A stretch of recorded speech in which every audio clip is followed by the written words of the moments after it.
दोस्तों जय श्री कृष्ण। अग्नि पुराण अध्याय 116 से 120। अध्याय 116 गया तीर्थ यात्रा की विधि जारी। अग्निदेव ने कहा, महानदी में स्नान करके गायत्री मंत्र का जाप करते हुए संध्या करनी चाहिए। प्रातःकाल गायत्री मंत्र का जाप करते हुए पितृ तर्पण तथा चावल के पिंडदान से अक्षय फल की प्राप्ति होती है। मध्याह्न में स्नान करके गीत और वाद्यों से पूजन करके वही सूर्य के सामने संध्या की पूजा की जाती है और चावल के गोलों का भोग लगाया जाता है। इसी प्रकार अगस्त्य के स्थान पर तर्पण करना चाहिए।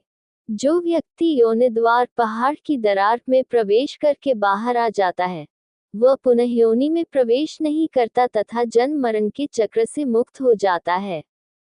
फिर उसे काकशिला में बलि एक राक्षस राजा और भगवान कुमार सुब्रह्मण्य को प्रणाम करना चाहिए। फिर उसे स्वर्ग द्वार, सोमकुंड और वायुतीर्थ में चावल के पिंड अर्पित करने चाहिए। फिर आकाशगंगा और कपिला में चावल के पिंड अर्पित करें। कपिला के स्वामी शिव को प्रणाम करने के बाद रुक्मिकुंड में चावल के पिंड अर्पित करें। कोट तीर्थ में भगवान कोट शिव की पूजा करने के बाद अमोघ पद में चावल के गोलों का अर्पण करना चाहिए। तत्पश्चात गदालोल, वानरका और गोप्राचार में चावल के गोलों का अर्पण करना चाहिए।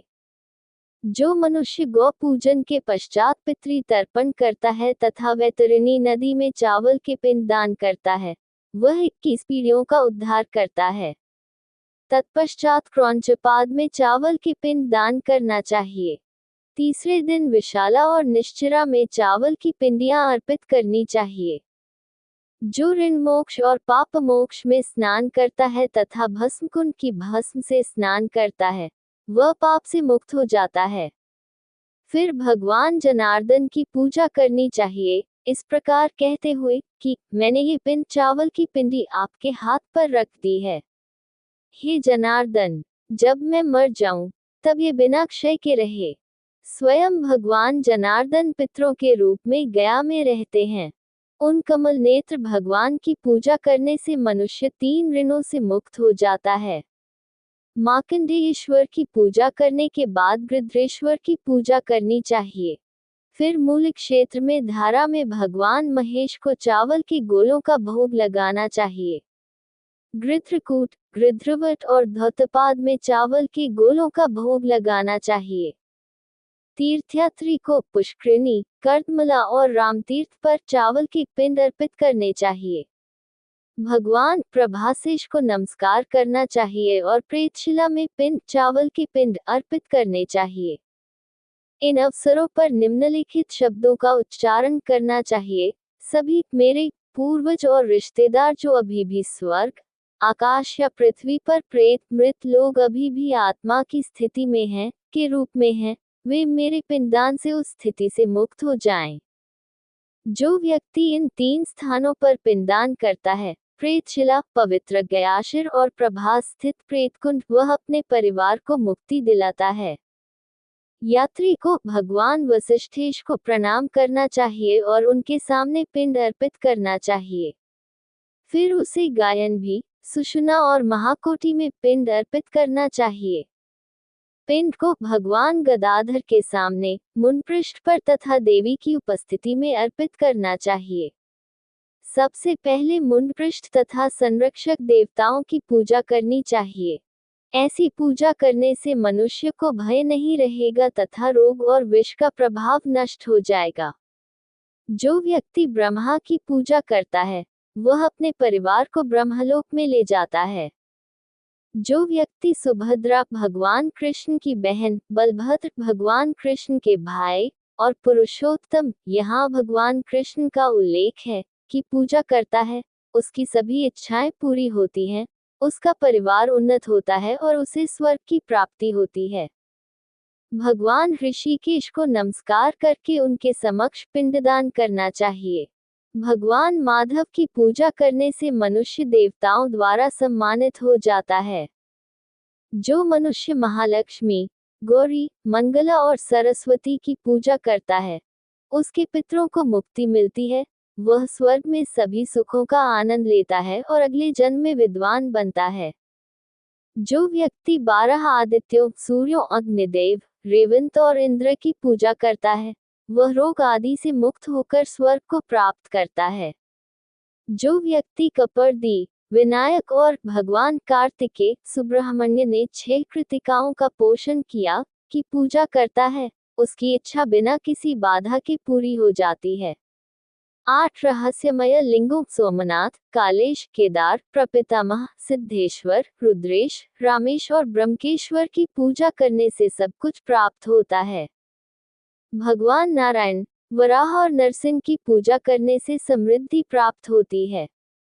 भगवान ब्रह्मा, विष्णु, महेश और त्रिपुरग्न, त्रिपुर का नाश करने वाले की पूजा करने से सभी चीजें प्राप्त होती हैं। जो सीता, राम, गरुड़ और वामन की पूजा करता है, उसे सभी इच्छित वस्तुएं प्राप्त होती हैं और उसके पितरों को ब्रह्मा के लोक में पहुंचा दिया जाता है। देवताओं के साथ भगवान आदि गदाधर की पूजा करने से मनुष्य 3 ऋणों से मुक्त हो जाता है और पूरे परिवार को मुक्ति मिलती है।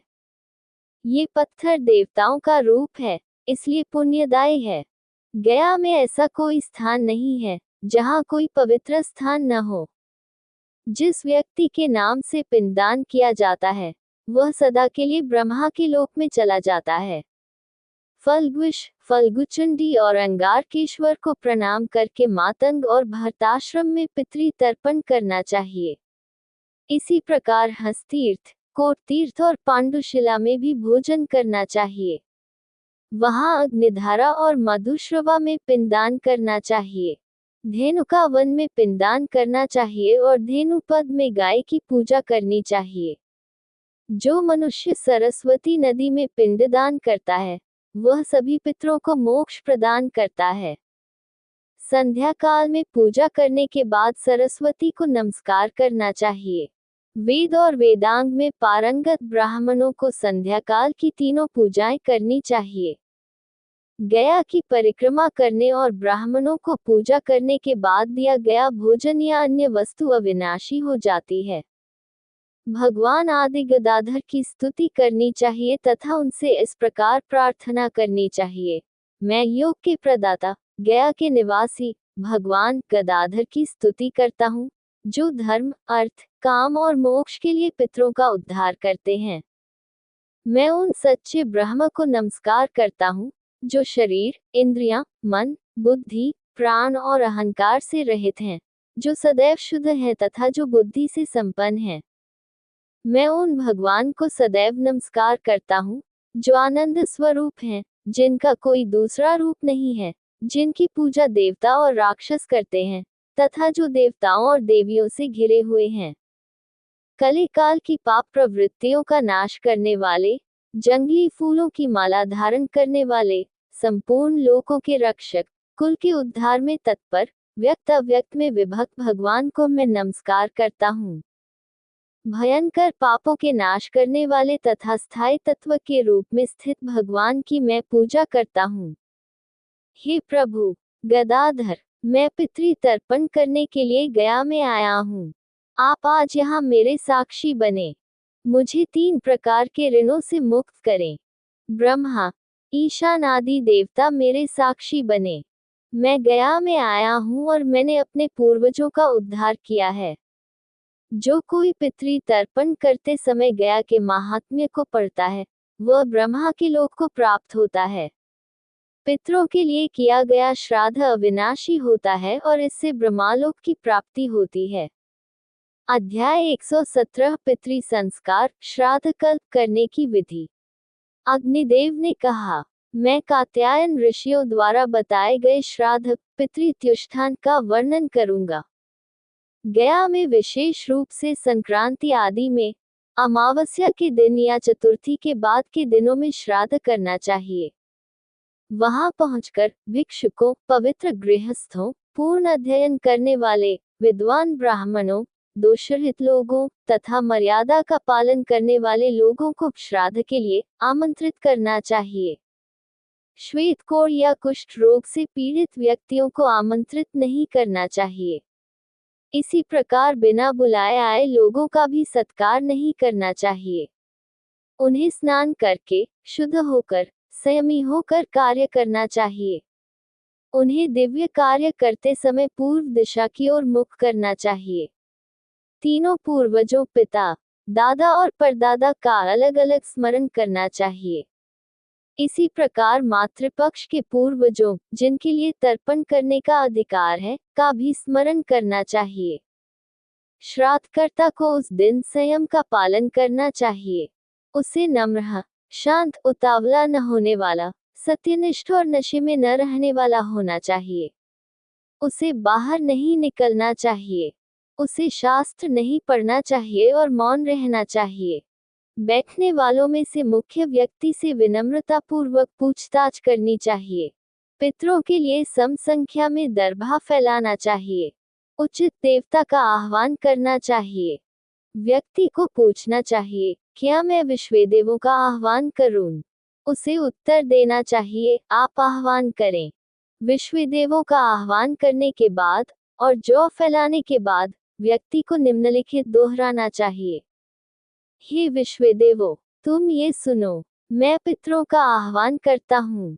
इस प्रकार पूछकर और आह्वान करने की अनुमति मिलने पर मनुष्य को उनका आह्वान करना चाहिए, ये कहते हुए कि आप प्रसन्न हो। तिल फैलाकर पितरों का आह्वान करना चाहिए और पितरों मंत्र का उच्चारण करते हुए कुशा छिड़कनी चाहिए। मंत्र आप जौ के दाने हैं के साथ जौ के दाने बिखेरने के बाद तिल बिखेरे जाते हैं। मंत्र आप तिल हैं। आप सोम के सार से व्याप्त हैं। पितरों की आत्माओं को कृपा पूर्वक तृप्त करें। नमस्कार। एक स्वर्ण या रजत पात्र या लकड़ी पात्र या तलवार या पत्ते से बने पात्र में मंत्र श्रीष्ठते के साथ पुष्प अर्पित करना चाहिए। परिक्रमा देवताओं के मामले में दक्षिणावर्त और पितरों के मामले में वामावर्त की जाती है। हाथ में पवित्र दर्प से बना पहने हुए प्रत्येक पूर्वजों के लिए एक। इसके बाद निम्न मंत्र का उच्चारण करना चाहिए, पृथ्वी और आकाश के जल के साथ साथ दिव्य जल और स्वर्णमय यज्ञ जल आपको आशीर्वाद प्रदान करें।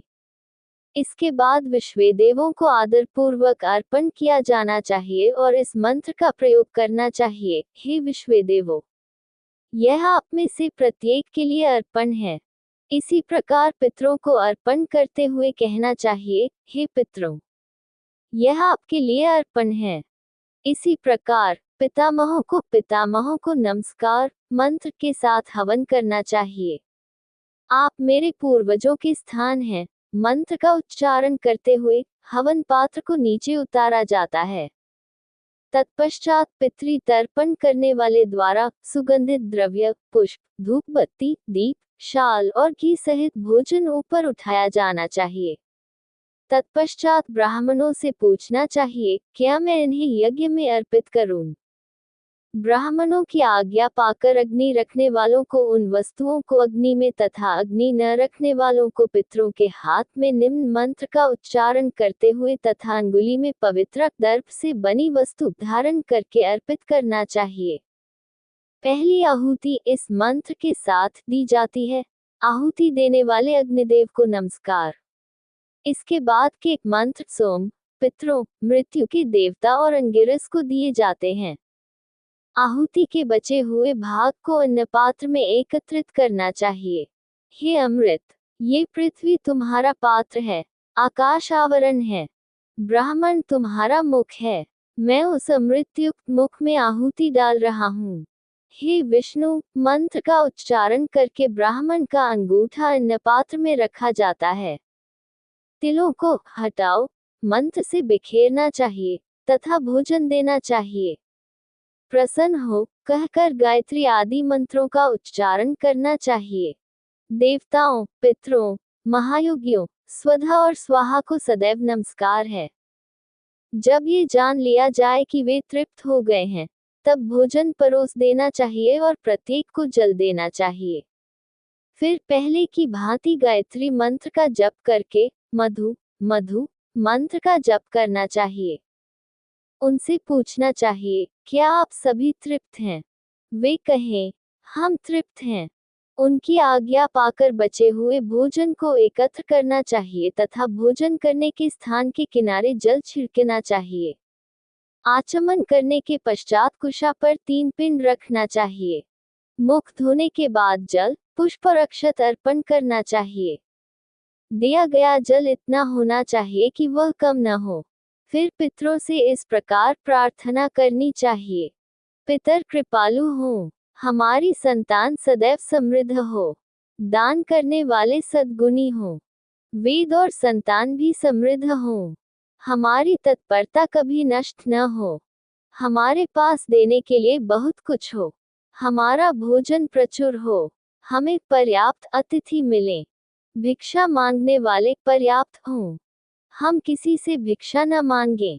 कुश के तने, जिन पर स्वधा प्रणाम दोहराया गया हो, पवित्रों के साथ एकत्र किए जाते हैं और पूर्वजों को प्रणाम करने की अनुमति मांगी जाती है।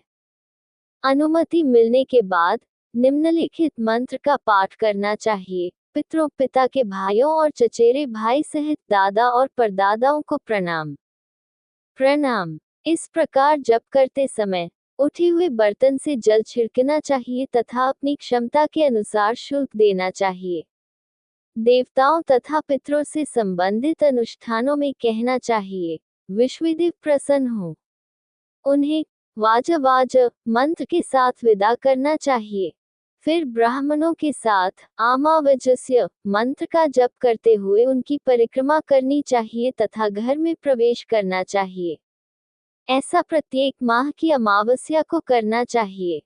मैं एकोद्दिष्ट केवल एक व्यक्ति के लिए किया जाने वाला अनुष्ठान का वर्णन करूंगा।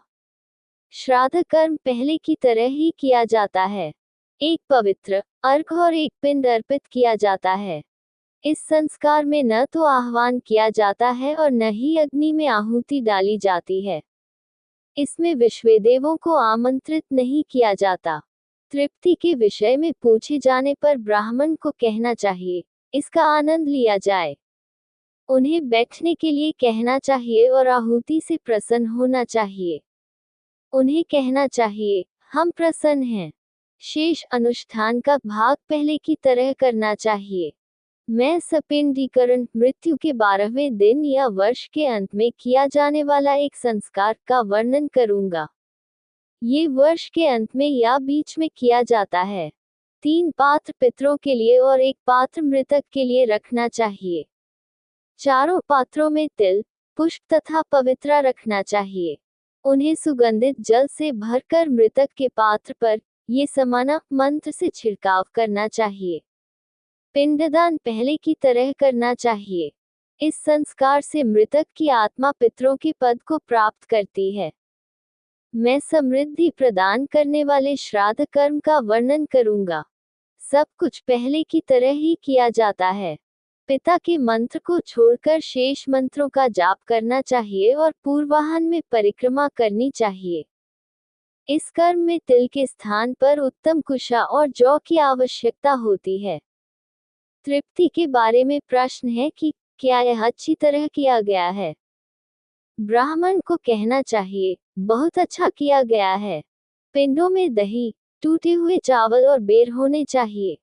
पूछना चाहिए, क्या मैं उन पितरों का आह्वान करूं जो नांदी कर्म प्राप्त करने के योग्य हैं? उनसे प्रार्थना करनी चाहिए कि वे तर्पण से तृप्त हों। मैं नांदी मुखों का वर्णन करूंगा। पितरों के कुल नांदी मुखों से प्रसन्न होने के लिए प्रार्थना करनी चाहिए। नांदी मुख हैं पिता, दादा, परदादा, नाना, नाना और नाना के परदादा। इस संस्कार में स्वधा शब्द नहीं जोड़ना चाहिए। सम संख्या में ब्राह्मणों को भोजन कराना चाहिए। मैं देशी जड़ी बूटियों का वर्णन करूंगा, जिनसे पितरों की तृप्ति होगी। वे 1 महीने तक जंगल के कंदमूल और फलों से, 2 महीने तक मछली से, 3 महीने तक अशुभ पक्षी से, 4 महीने तक मृग से, 5-6 महीने तक बकरे से, 7-8 महीने तक कछुए से, 9 महीने तक सूअर से, 10 महीने तक मेढ़े के मांस से, भैंसे और चितकबरे मृग के मांस से, 1 वर्ष तक गाय के दूध और पायसा, पसीने का दलिया से तृप्त होंगे। वे बलि के बकरे के मांस से 12 वर्ष तक तृप्त होंगे। वर्षा ऋतु में गैंडे का मांस, कलशाक एक प्रकार की सब्जी, लाल बकरे का मांस, शहद और समुद्री केकड़े का चढ़ावा तथा मघा चक्र का 10वां नक्षत्र में किया गया श्राद्ध अक्षय फल देता है। जो ब्राह्मण वेदों का अध्ययन करते हैं, जो अग्निहोत्र करते हैं, जो वेदों की अपनी शाखा का अध्ययन करते हैं, जो 6 सहायक ग्रंथों वेदों के विद्वान हैं, जो दिन में 3 बार नचिकेता अग्नि की पूजा करते हैं, 3 मधु ऋग्वेद के ऋग जो धर्मद्रोण पढ़ते हैं, जो त्रिसुपर्ण सूक्त और ज्येष्ठ सामन को जानते हैं, उन्हें पंक्ति पावन सभा को शुद्ध करने वाले कहा जाता है। मैं फल देने वाले कर्मों की विधि का वर्णन करूंगा। प्रथम तिथि को किया गया श्राद्ध बहुत धन देता है। दूसरे दिन सुंदर पत्नियां मिलती हैं। चौथे दिन हार्दिक कामनाएं पूरी होती हैं। पांचवें दिन संतान की प्राप्ति होती है। छठे दिन कर्ता को उन्नति मिलती है। सातवें दिन कृषि की संभावना बढ़ती है। आठवें दिन भौतिक समृद्धि मिलती है। नौवें दिन खच्चर मिलते हैं। 10वें दिन बहुत गाय मिलती हैं। 11वें दिन संतान की प्राप्ति होती है। 12वें दिन धन धान्य मिलता है। 13वें दिन स्वजनों में उत्तम स्थान प्राप्त होता है। शस्त्रों से मरे हुए लोगों का श्राद्ध 14वें दिन करना चाहिए। कहा जाता है कि अमावस्या को श्राद्ध करने से सभी कामनाएं पूरी होती हैं। दशार्ण में निवास करने वाले 7 शिकारी, कालज पर्वत पर निवास करने वाले मृग, शारद्वीप में चक्रवाक जलपक्षी की एक प्रजाति, मानस झील में हंसगण, ये सभी वेदों में पारंगत ब्राह्मण के रूप में कुरुक्षेत्र में पैदा हुए थे। वे बहुत दूर चले गए थे। तुम उनसे श्रेष्ठ हो। जब ये श्लोक श्राद्ध आदि के समय पढ़ा जाता है, तो श्राद्ध पूरा हो जाता है और ब्रह्मा के लोक की प्राप्ति होती है। एक पुत्र अपने दादा का श्राद्ध तब कर सकता है जब उसका पिता जीवित हो, या दादा का तब जब परदादा जीवित हो, या परदादा का तब जब परदादा जीवित हो। इसी प्रकार माता, नाना आदि के लिए भी श्राद्ध किया जाता है। जो कोई श्राद्ध कल्प श्राद्ध करने से संबंधित पड़ता है, उसे श्राद्ध करने का फल मिलता है। पवित्र स्थान पर अथवा युग या मनुकाल के प्रारंभ के दिनों में किया गया श्राद्ध अक्षय फल देता है। इसी प्रकार आश्वयुग अक्टूबर नवंबर में शुक्ल पक्ष की नवमी तिथि को, कार्तिक नवंबर दिसंबर में 12वें दिन, माघ और भाद्रपद फरवरी मार्च और सितंबर अक्टूबर में तीसरे दिन, फाल्गुन मार्च अप्रैल में अमावस्या के दिन, पौष जनवरी फरवरी में 11वें दिन, आषाढ़ जुलाई अगस्त में 10वें दिन, माघ फरवरी मार्च में 7वें दिन, श्रावण अगस्त सितंबर में कृष्ण पक्ष की अष्टमी को, आषाढ़ जुलाई अगस्त में पूर्णिमा के दिन और कार्तिक फाल्गुन और ज्येष्ठ की पूर्णिमा के दिन श्राद्ध किया जाता है। जून जुलाई अनेक फल देने वाले स्वयंभू मनु के काल के प्रारंभ के दिन भी अक्षय फल देने वाले हैं। गया, प्रयाग, गंगा, कुरुक्षेत्र, नर्मदा, श्री पर्वत, प्रभास, शालग्राम, वाराणसी और गोदावरी नदी पवित्र स्थान हैं। उन स्थानों पर तथा पुरुषोत्तम क्षेत्र पुरी में किया गया श्राद्ध अनेक फल देता है। अध्याय 118 भारतवर्ष। अग्निदेव ने कहा, समुद्र के उत्तर और हिमाद्री हिमालय के दक्षिण में जो देश है, वह भारतवर्ष कहलाता है, जो 9000 योजन तक विस्तृत है। ये धार्मिक अनुष्ठानों की भूमि है। यह मोक्ष प्राप्ति में कर्म सिद्धि प्रदान करने वाली है। महेंद्र, मलय, सह्यक, शुक्तिमत, हिम पर्वत, विंध्य और पारयात्र ये 7 प्रमुख पर्वत हैं। इंद्रद्वीप, कसेरू, ताम्रवर्ण, गभस्त्यमान, नागद्वीप, सौम्य, गंधर्व, वरुण और भरत ये 9 क्षेत्र हैं जो समुद्र से घिरे हुए हैं। यह महाद्वीप उत्तर से दक्षिण तक 1000 योजन तक फैला हुआ है। मध्य भाग के चारों ओर भारत के 9 विभाग हैं। किरात शिकारी जनजातियां पूर्व में हैं। यवन विदेशी पश्चिम में हैं। वेद और स्मृति संहिता पुस्तकों में समर्पित ब्राह्मण और अन्य लोग मध्य भाग में हैं। नदियां पारयात्र पहाड़ों से निकलती हैं। नर्मदा और अन्य नदियां विंध्य से निकलती हैं। तापी, प्योष्णिका, गोदावरी, भीमराठी और कृष्णावेनी आदि नदियां सह्य पहाड़ों से निकलती हैं। कृतमाला आदि नदियां मलय पहाड़ों से निकलती हैं। त्रिसामा आदि नदियां महेंद्र पर्वत से निकलती हैं। कुमारा आदि नदियां शुक्तिमत पर्वत से निकलती हैं।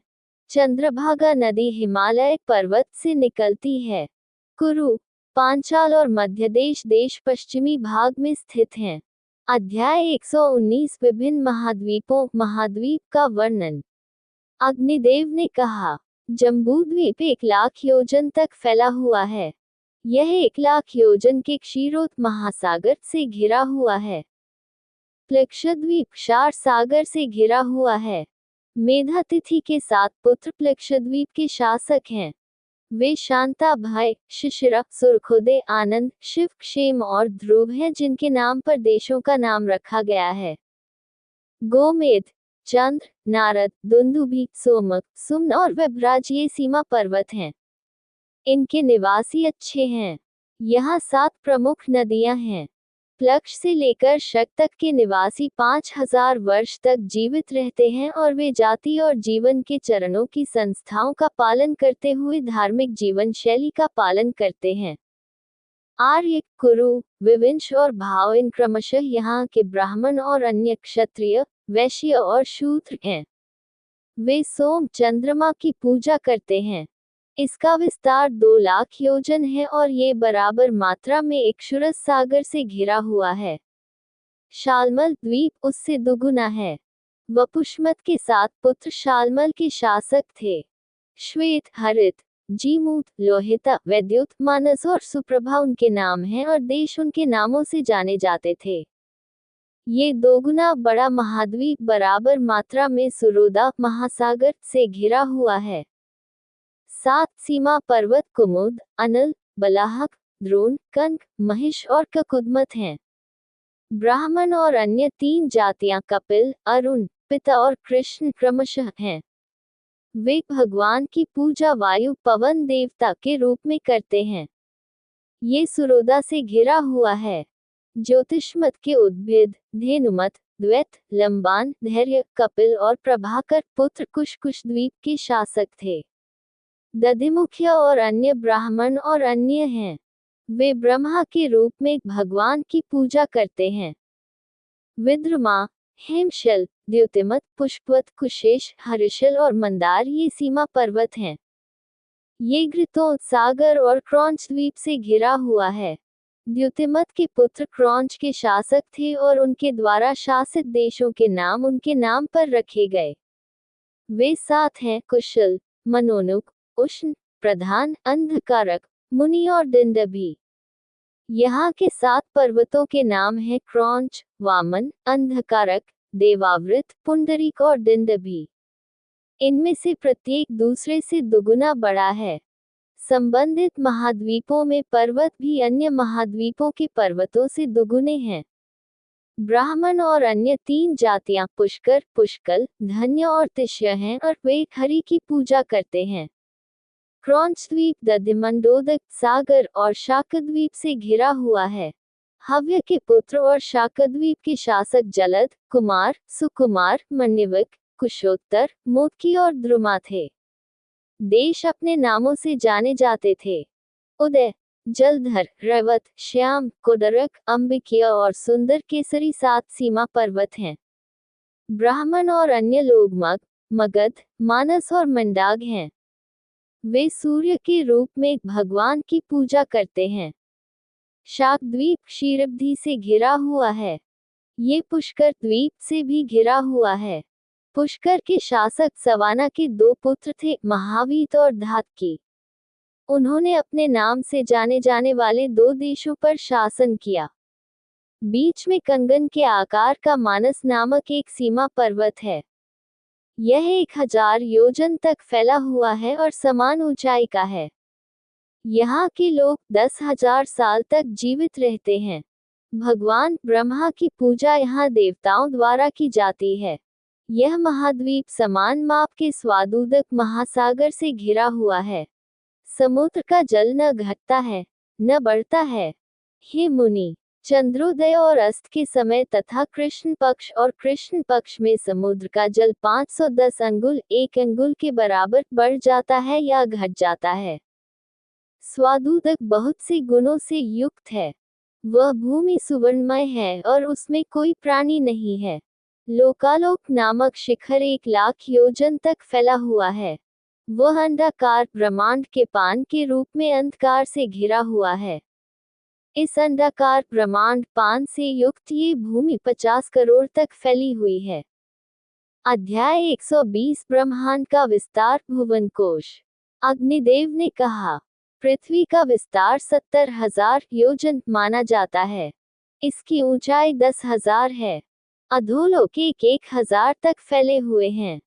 7 पाताल लोक हैं, अतल, वितल, नितल, गभस्तिमत, महातल, सुतल और पाताल।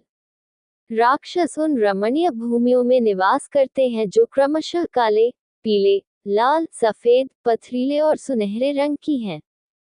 भगवान विष्णु तामस अंधकार रूप में शेष सर्प के रूप में पाताल लोक में रहते हैं। वे अपने अनंत अच्छे गुणों के कारण अनंत अनंत हैं और अपने सिर से पृथ्वी को सहारा देते हुए वहां लेटे हैं। पृथ्वी के नीचे बहुत से नरक हैं। वैष्णव भगवान विष्णु के भक्त को उनमें नहीं पड़ना चाहिए। पृथ्वी पर जहां तक सूर्य का प्रकाश है उसे आकाश कहते हैं। हे वशिष्ठ, सूर्य का क्षेत्र पृथ्वी से 1,00,000 योजन दूर है। चंद्रमा का क्षेत्र सूर्य से 1,00,000 योजन दूर है और तारों का क्षेत्र चंद्रमा से 1,00,000 योजन दूर है। बुध ग्रह नक्षत्र मंडल से 2,00,000 योजन दूर है। शुक्र ग्रह बुध से 2,00,000 योजन दूर है। मंगल ग्रह शुक्र से 2,00,000 योजन दूर है। बृहस्पति ग्रह मंगल से 2,00,000 योजन दूर है। शनि ग्रह बृहस्पति से 2,00,000 योजन दूर है। सप्तर्षियों का मंडल शनि से 1,00,000 योजन दूर है। ध्रुव तारा ऋषियों से 1,00,000 योजन दूर है तथा तीनों लोकों के शिखर पर है। ध्रुव तारे से 1 करोड़ योजन दूर महलोक है, जहां पूर्ण काल चक्र देख चुके लोग निवास करते हैं। उससे 2 करोड़ योजन दूर जनलोक है, जहां सनक आदि मुनि निवास करते हैं। तपोलोक जनलोक से 8 करोड़ की दूरी पर है, जहां वैराज स्वर्गीय प्राणियों का एक वर्ग देवता है। सत्यलोक तपोलोक से 96 करोड़ की दूरी पर है। इसे ब्रह्मलोक के नाम से जाना जाता है, जहां ऐसे देव रहते हैं जो मरते नहीं हैं। पैदल चलने के लिए उपयुक्त क्षेत्र भूलोक पृथ्वी है। भूवरलोक का क्षेत्र पृथ्वी और सूर्य के बीच कहा जाता है। स्वर्गलोक सूर्य और ध्रुव तारे के बीच 14,00,000 योजन की दूरी पर स्थित है। ये क्षेत्र ब्रह्मांड के बाहरी आवरण की तरह फैले हुए हैं। वे पुनः जल, अग्नि, वायु और आकाश तत्वों की 10 परतों से ढके हुए हैं। हे महामुनि, ये 10 क्षेत्र एक दूसरे में लिपटे हुए हैं और इस प्रकार मूल वस्तु का बाह्य आवरण बनाते हैं। हे ऋषि, उस अनंत की सीमा का ज्ञान किसी को नहीं है। वह प्रकृति ही सबका मूल है। इस प्रकार के असंख्य अंडे वहां उत्पन्न हुए थे। पुमानक ब्रह्म विश्व प्रकृति में उसी प्रकार प्रबल स्थिति में विद्यमान है, जैसे लकड़ी में अग्नि और तिल में तेल। ये पुमान प्रकृति में एक सचेतन दर्शक और ज्ञाता के रूप में स्थित है। हे ज्ञानी, प्रकृति और ब्रह्म सभी प्राणियों के मूल गुणों के स्वरूप भगवान विष्णु की शक्ति द्वारा एक साथ बंधे हुए हैं। यही उनके पृथक अस्तित्व और एकता का कारण है। हे महामुनि, यही सृष्टि के समय प्राणियों के क्षोभ का कारण है। यह उसी प्रकार है जैसे जल के संपर्क में आने पर वायु सैकड़ों जलकणों को धारण कर लेती है। देवगण तथा अन्य प्राणी प्रकृति की समन्वित क्रिया तथा भगवान विष्णु की शक्ति के प्रभाव से उत्पन्न होते हैं। विष्णु स्वयं ब्रह्म के समान है, जिनसे ये संपूर्ण जगत उत्पन्न हुआ है। सूर्य के रथ 9,000 योजन के हैं। हे श्रेष्ठ मुनियों, अक्ष उससे दुगुना है। इसके पहिए की धुरी 1.5 करोड़ 7 लाख योजन की है। पहिया वही स्थिर है। इसमें 3 नाभि, 5 आरे, 6 परिधियां, 2 गतियां हैं जो काल के चक्र में हैं। हे महाज्ञानी, सूर्य के रथ की दूसरी धुरी 22,750 योजन की है। दोनों धुरियों का माप उसके जुए के बराबर है। छोटी धुरी और उसका जुआ ध्रुव तारे पर टिका हुआ है। हे अनुशासित, 7 मीटर गायत्री आदि उसके घोड़े हैं। सूर्य का उदय और अस्त होना उसका देखा जाना और न देखा जाना है। हे वशिष्ठ, पृथ्वी से लेकर ध्रुवतारे तक के क्षेत्र जल प्रलय के समय लुप्त हो जाते हैं। उर्सा मेज के उत्तर में ध्रुवतारा जिस क्षेत्र में स्थित है, वह स्वर्ग में भगवान विष्णु का उत्कृष्ट चमकीला तीसरा स्थान है। यह उन तपस्वियों का उत्कृष्ट स्थान है जो अशुद्धियों से मुक्त हो चुके हैं। वहां से गंगा नदी बहती है, जो स्मरण मात्र से पवित्र कर देती है। ये जानना चाहिए कि आकाश में ग्रहों की आकृति भगवान विष्णु की है। ध्रुव तारा इसकी पूंछ पर स्थित है। यह अपनी अक्ष पर घूमता है और ग्रहों को चक्कर लगाने का कारण बनता है। सूर्य के उस रथ पर विभिन्न देवता, आदित्य अदिति के पुत्र ऋषि, गंधर्व अर्ध दिव्य प्राणी, अप्सराएं अर्ध दिव्य प्राणी, ग्रामिणी अर्ध दिव्य प्राणी, नाग और राक्षस सवार हैं। भगवान सूर्य हिम, ताप और वर्षा के कारण हैं। वे ऋग्वेद और अन्य वेदों के रूप में भगवान विष्णु के स्वरूप हैं और अच्छे और बुरे के कारण हैं। चंद्रमा के रथ में 3 पहिए हैं, जो 10 घोड़ों द्वारा खींचे जाते हैं, जो इसके बाएं और दाएं जुते हुए हैं और इसका रंग चमेली जैसा है। 36,333 देवता चंद्रमा के चरणों को पीते हैं। पितरों की एक कला पीती है। एक चरण खो जाता है, अमावस्या की किरणों से जुड़ा हुआ है। चंद्रमा के पुत्र बुध का रथ उग्र और वायुमय पदार्थ से बना है। बुध अपने 8 घोड़ों द्वारा खींचा जाता है। शुक्र के रथ में 8 घोड़े हैं। मंगल, बृहस्पति और शनि के रथ भी घोड़ों द्वारा खींचे जाते हैं। राहु के रथ में 8 घोड़े हैं। केतु के रथ में भी 8 घोड़े हैं। हे ब्राह्मण, भगवान विष्णु के इस शरीर से पर्वत आदि सहित ये कमल के आकार की पृथ्वी उत्पन्न हुई है। भगवान हरि ही आकाश, लोक, नदियां, पर्वत, समुद्र और वन है। जो कुछ है या जो नहीं है, वह भगवान विष्णु ही है, जिन्हें भगवान विष्णु के सच्चे ज्ञान से जाना जाता है। ज्ञान के दायरे से परे कुछ भी नहीं है। ज्ञान ही परम स्थान है। भगवान विष्णु, मनुष्य को वह कर्म करना चाहिए जिससे उस सच्चे और अनंत ज्ञान अर्थात भगवान विष्णु को प्राप्त किया जा सके। जो कोई ब्रह्मांड विज्ञान विषय को पढ़ेगा, उसे सुख की प्राप्ति होगी। अगली वीडियो देखने के लिए आप चैनल सब्सक्राइब जरूर करें और लाइक करें और कमेंट करें। जय श्री राधा कृष्ण।